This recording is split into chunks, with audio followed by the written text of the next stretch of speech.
بسم الله الرحمن الرحيم.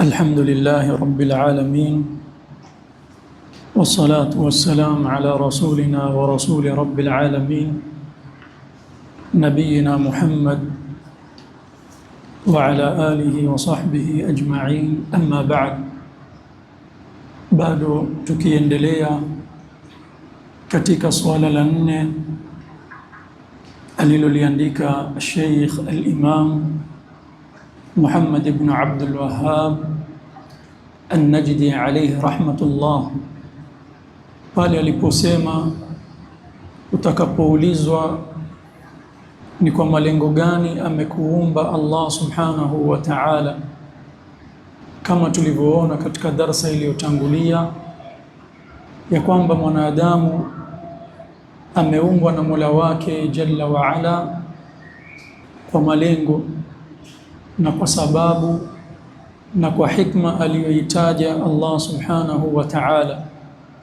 Fala yaishu al-insan fi hadha al-kawn kalbahaim. Metangulia kadhalika ya kwamba mwanadamu hatakaniwi kuishi katika huu ulimwengu kama vile anavyoishi mnyama, yani yakul wa yashrab wa yatamatta, kwamba yuwala na yuanywa na kustarehe. Hii ndio hali ya mnyama, maashara almuslimin. Lakini mwanadamu kama alivyojibu Sheikh Muhammad alayhi rahmatullah, ameumbwa na Allah subhanahu wa ta'ala kwa malengo ya ibada.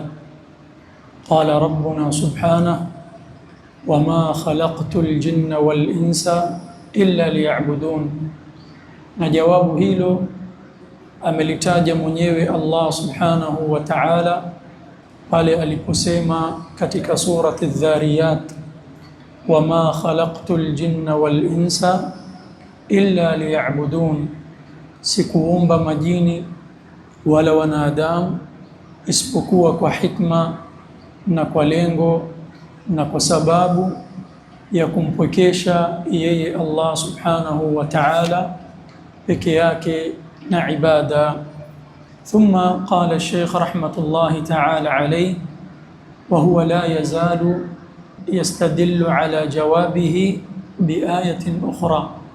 Aendelea Sheikh rahmatullahi ta'ala alayhi kutaja dalili nyingine juu ya yale majawabu aliyoyataja ya kwamba mwanadamu ameumbwa na Mola wake Jalla wa Ala kwa ajili ya kupeleka ibada kwa Allah subhanahu wa ta'ala peke yake pasina kumshirikisha na kitu chochote. Qala rahimahullah, wa kama qala ta'ala, na kadhalika dalil yenye kuonyesha ya kwamba ni wajib juu ya kila mwanadamu kupeleka ibada kwa Allah subhanahu, asema na kama alivyosema tena Mola wetu, innahu man yushrik billah faqad harrama Allahu alayhi aljanna wa ma'wahu an-nar wa ma lidh-dhalimin min ansar. Asema na kama alivyosema Allah, kwa hakika yoyote anayemshirikisha Allah subhanahu wa ta'ala, ay ashraka billah ashirka al-akbar, yoyote atakayemshirikisha Allah katika ibada zake kwa shirki kubwa, kwa sababu shirki ziko aina mbili, kuna shirki kubwa na kuna shirki ndogo, na makusudio ya shirki katika hii aya ni shirki kubwa. Yoyote atakayemshirikisha Allah katika ibada zake kwa shirki kubwa, natija yake nini? Asema faqad harrama Allahu alayhi aljanna, Allah subhanahu wa ta'ala atamharamishia yeye pepo, bimaana hataingia peponi milele. Thumma qal, kisha akasema wa ma'wahu an-nar wa ma lidh-dhalimin min ansar, na nyumba yake, makazi ya huyu mshirikina yatakuwa ni moto wa Jahannam, na madhalim na makafiri hawatakuwa na watetezi siku ya Kiyama. Wazi? Kwa hiyo hii ni dalili nyingine yenye kuonyesha uwajibu wa kumpelekea Allah subhanahu wa ta'ala peke yake ibada zetu, na kwamba yoyote atakayepeleka ibada kwa Allah na wakati huo akapeleka ibada kwa asiyekuwa Allah subhanahu wa ta'ala, fahuwa kafirun mukhrijun an millati al-Islam. Huyu atakuwa ni kafir, atakuwa ni mshirikina na hatakuwa ni Muislamu. Bali isitoshe akafa katika hii hali na kutotubia kwa Allah jalla wa ala, siku ya Kiyama pepo ni haramu kwake yeye kuingia, na nyumba yake na makazi yake wal'iyadhu billah itakuwa ni moto wa Jahannam. Siku ya Kiyama wako baadhi ya wanadamu watakaoingizwa motoni, lakini baadaye watatolewa kwa shafaa, kwa utetezi, kwa wale watakaopewa ruhusa na Mola wao kuwatetea baadhi ya wanadamu. Sasa huyu mshirikina hatakuwa na mtetezi siku ya Kiyama. Wako baadhi ya Waislamu ambao watachomwa na Allah subhanahu wa ta'ala kwa kadri ya madhambi walioyafanya, na kadhalika kwa matakwa ya Allah subhanahu wa ta'ala kutaka kuwachoma wale wanadamu. Wanadamu kama hawa ambao kwamba hawakumshirikisha Allah subhanahu wa ta'ala, wako baadhi ya wanadamu kama vile mitume, kadhalika baadhi ya viumbe vya Allah kama vile malaika na baadhi ya mashuhada na muwahidun, watakuwa ni wenye kuwatetea baadhi ya wanadamu. Nani hao watakaopata utetezi wa waja wa Allah subhanahu wa ta'ala? Ni wale ambao kwamba si wenye kumshirikisha Allah subhanahu wa ta'ala. Kwa hiyo anayemshirikisha Allah hana utetezi wa Allah wala utetezi wa wale watakaowatetea wale walioingizwa motoni. Na ushahidi wa haya maneno ni kauli yake Allah subhanahu wa ta'ala pale aliposema katika hii aya tuliyoisoma, wama lidh-dhalimin min ansar. Adh-dhalim idha utliqa fi kitabillah au fi sunnati rasulih alayhi salatu wassalam, falmuradu bihi alkafir walmushrik. Neno dhalim au neno dhulma likija moja kwa moja katika Qur'an au katika sunna za Mtume sallallahu alayhi wa alihi wasallam, pasina kubanwa na neno lolote, makusudio yake ni kafir na ni mushrik. Kwa hiyo Allah hapa jalla wa ala asema wama lidh-dhalimin min ansar, ay wama lilmushrikina walkuffar yawm alqiyamah min ansar. Na washirikina siku ya Kiyama hawatakuwa na wenye kuwatetea ili watolewe motoni na kuingizwa peponi, wal'iyadhu billah. Thumma yaqulu ash-shaykh rahmatullahi ta'ala alayhi wa huwa yurid an yubayyina ma'na ash-shirk. Kisha shekhe yuendelea hali ya kuwa yuwataka kubainisha nini maana ya ushirikina. Baadhi ya Waislamu au wengi katika wanadamu wanamwabudu Allah subhanahu wa ta'ala, hali ya kuwa wakati huo wanamshirikisha Allah jalla wa ala, imma kwa kutojua au kwa ajili ya kuendeleza ile mila walioachiwa na wazazi wao na mababu zao. Takuta Muislamu, baadhi yao wengine maustadhi hasa, bwana wewe wasali, wewe wasomesha, mbona wenda kwa mchawi, mbona wamchinjia jini, mbona wapeleka ibada kwa asiye kwa Allah subhanahu wa ta'ala. Wengine wajua kwamba wajua ustadhi ndio tulioyakuta kwa mababu zetu na wazee wetu. Fashirku ikhwani fillah amruhu khatir. Ushirikina jambo lake ni hatari sana, na wako baadhi ya wanaojinasibisha na Uislamu ma yaarifuna ma maana shirk, hawajui ushirikina nini. Na la kusikitisha, wengine Waarabu hasa ambao dini ya Kiislamu interemshwa kwa lugha yao, lakini utakuta wengi wao wavaa zile hirizi, au wanamchinjia asiyekuwa Allah pindi wanapojenga majumba yao, au yule bibi harusi humwagiwa ile damu na kuikanyaga, au mnyama kuchinjwa pindi anapoingia katika nyumba ya mume wake. Kiwauliza kwambia sisi hatujui, bali huwa ushirikina wenyewe sisi hatujui maana yake nini. Sheikh rahmatullahi ta'ala alayhi yaqul washirku, na ushirikina an yaj'ala lillahi niddan ay mathilan yad'uhu wa yarjuhu au yakhafuhu au yatawakkal alayhi au yarghabu ilayhi min duni llah. Asema ushirikina maana yake an yaj'ala lillahi niddan, ni mwanadamu kumjaalia Allah subhanahu wa ta'ala kuwa na mwenza, yani partner. Niddan ay mathilan, akamsawazisha Allah subhanahu wa ta'ala na asiyekuwa Allah yoyote yule atakayekuwa, awe ni mtume au ni malaika au ni mja mwema, awe ni sanamu, liwe ni kaburi, almuhim yoyote asiyekuwa Allah subhanahu wa ta'ala, ukamsawazisha pamoja na Mola wako katika ibada. Huu ndio ushirikina.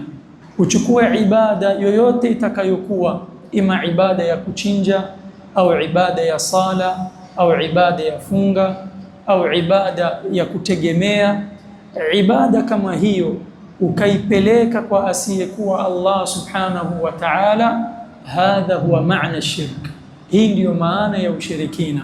Sehemu ndogo tu ya ibada unazingatiwa wewe mwanadamu ni mshirikina. Ukimsalia Allah subhanahu wa ta'ala, ukifunga kwa ajili ya Allah subhanahu wa ta'ala, ukifanya umra na ukitekeleza haji kwa ajili ya Allah subhanahu wa ta'ala, na ibada zote ukamfanyia Allah jalla wa ala peke yake, lakini ukachukua ibada ya dua, ibada ya kuomba, ukamuomba asiyekuwa Allah subhanahu wa ta'ala jambo ambalo kwamba hawezi kulitekeleza isipokuwa Allah, tayari we ni mshirikina. Lakini mimi namsalia Allah, mimi nafunga kwa ajili ya Allah. Naam, muda wa kuwa umechukua sehemu ndogo ya ibada ukaipeleka kwa asiyekuwa Allah subhanahu wa ta'ala, yale yote uliyomfanyia Allah hayaangaliwi wala hayazingatiwi. Wazi? Kwa hiyo anasema washirku, na ushirikina, an yaj'ala lillahi niddan, amjaalie Allah kuwa na mwenza, kuwa na partner, yad'u, anamuomba huyo asiyekuwa Allah. Huu ni ushirikina, kwa sababu dua ni ibada na Allah ametuamrisha sisi tumuombe yeye peke yake. Wa qala rabbukum ud'uni astajib lakum, na amesema Mola wenu ud'uni, niombeni mimi peke yangu, astajib lakum, nitakujibuni. Wa yarju, na kadhalika akamtarajia huyo asiyekuwa Allah amletee mambo mazuri, amuingize peponi au amsamehe madhambi yake.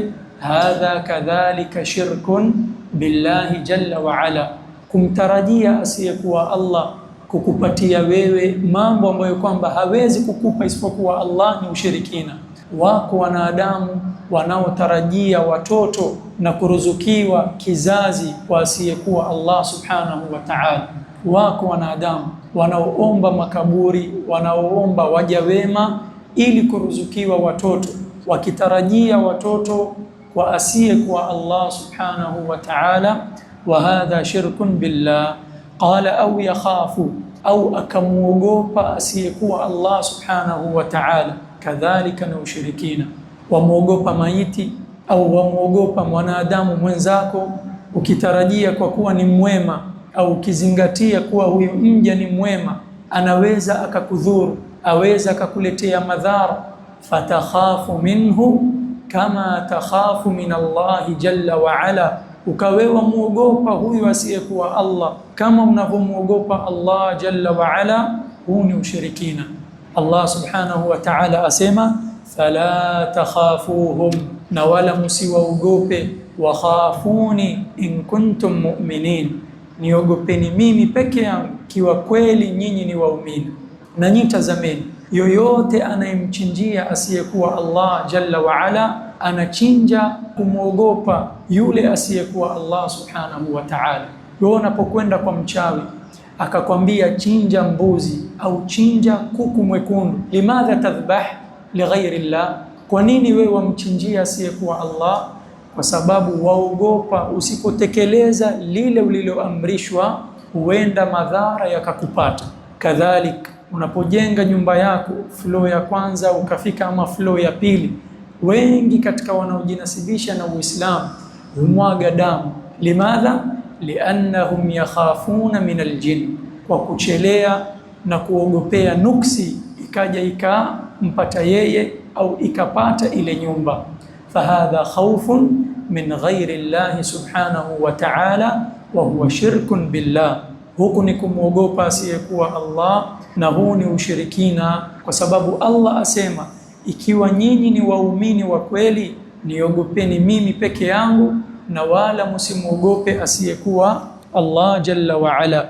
Qala au yatawakkal alayhi, akamtegemea asiyekuwa Allah mambo ambayo kwamba hawezi kuyatekeleza isipokuwa Allah, kadhalika ni ushirikina. Au yarghabu ilayhi, au akatarajia mambo mazuri asiyeweza kutekeleza mambo hayo mazuri, akamtarajia asiyekuwa Allah katika kupata hayo mambo, kadhalika huo ni ushirikina.